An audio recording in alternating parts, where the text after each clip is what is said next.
You might be seeing a lot of AI propaganda in your news feed or from other people.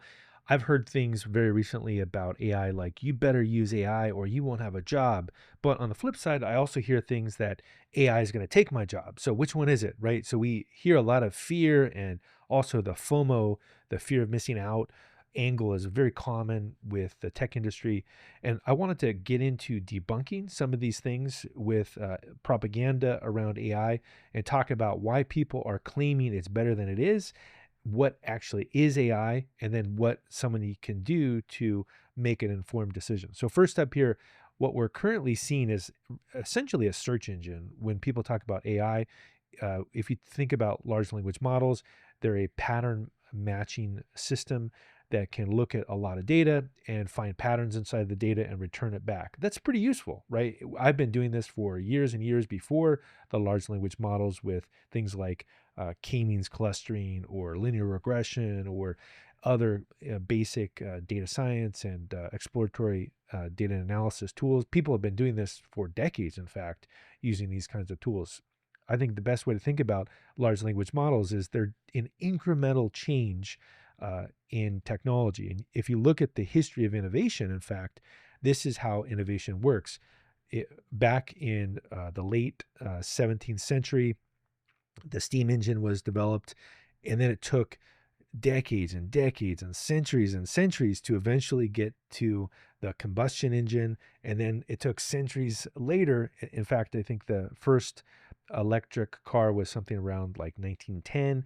And then now, finally, 2025, we have more electric cars. So just because a technology was invented, it doesn't mean that it's going to be a straight line to using it. So likewise, a lot of the stuff that we're seeing right now with generative AI is really a small incremental change in innovation that's similar to what we've already been doing for decades and decades and decades. If you look at a recommendation engine as well, what is it? It's looking at similarities between different movies, or similarities between different people, and recommending things. That's a form of data science. The large language models are just a slight innovation in that they have the ability to look at larger quantities of data. So when you hear people talk about, well, I notice that people are much more successful that use AI, that don't use AI, this is just FOMO or hype, that people are trying to sell you something. The history of innovation shows that things are going to be very slow, incremental changes. What's happening in 2025 will be very different than what happens in 2030. It's going to be very different than what happens in 2040. There's zero evidence that there's any kind of reasoning with large language models. Again, it would be like if you're doing clustering, you find some pattern, like these are the kind of people that would buy Nike shoes, and then all of a sudden you try to say that that's intelligence. It's just pattern matching. You're taking things in a multidimensional space. Maybe it's your income, the previous purchases, and where you live, and you're finding some pattern. That is not intelligence. That's just pattern matching. So likewise with the large language models, they may be good at certain things, like, hey, here's some code, show me some code that looks like this code. That doesn't mean that there's intelligence. So if you're hearing these kinds of propaganda, it could be a sign that basically there's been an overspend on this technology, and that venture capitalists especially are very concerned that the hype is starting to whittle down, or people that already have uh, been involved in industries and invested in things, like billionaires, they also might be worried that, uh-oh, I put all this money into something, and what happens if I don't get my return?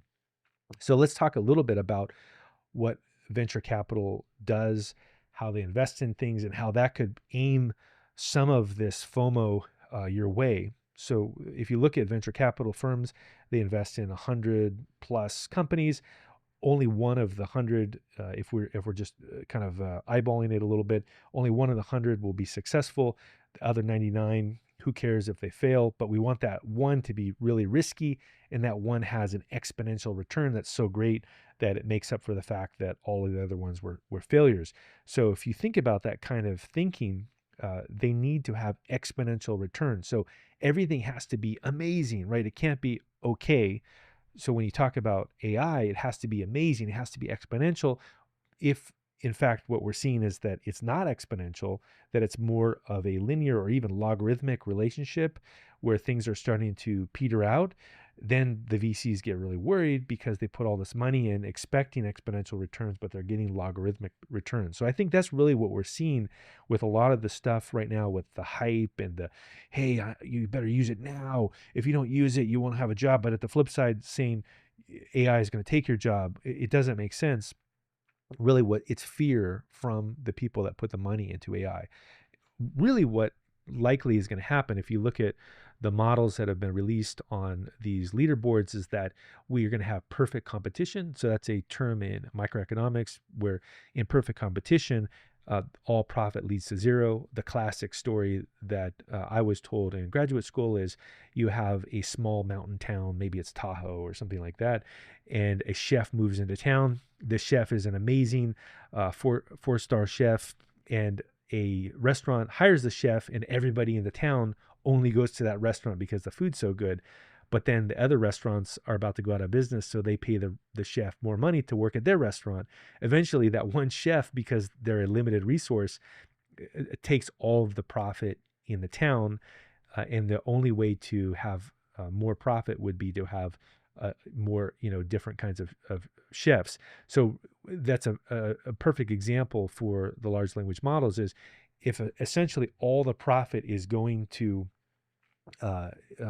this perfect competition, nobody can do anything other than have a commodity service. And if you look at what's happening, open source models, open models are really reaching the same level as the foundation models. You'll hear people get on TV. I've heard, in fact, the founder of LinkedIn said that no open source software is running businesses.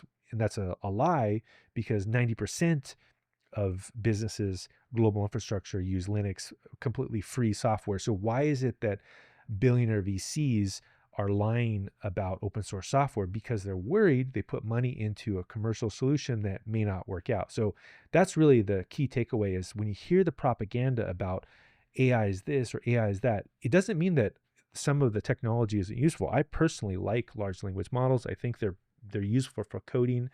I often use 2, 3, 4 different large language models. I think they're also deeply flawed and there's lots of problems with them.